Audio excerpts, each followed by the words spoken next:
সামনের দিকে তাকাই।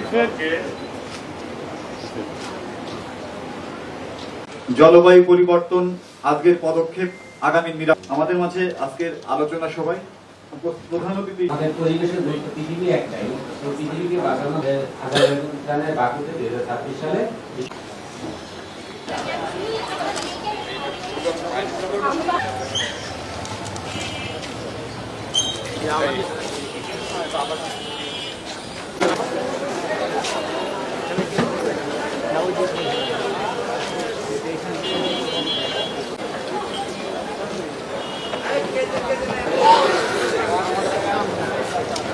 পরিষদ গোপালগঞ্জ উপস্থিত রয়েছেন কাজী হুমায়ুন বশির, অধিকার করেছেন ওয়াইসি মজুমদার, রেশমা ইন্টারন্যাশনাল স্কুল ভবিষ্যতের জন্য কাজ করে। সামনের দিকে স্যার বৃদ্ধি কিন্তু বন্যা কাজ করে সে এগুলো। এরপরে আমাদের খড়গুলো হলো আমাদের 14 থেকে 17। তারপরে আমাদের বিভিন্ন ধরনের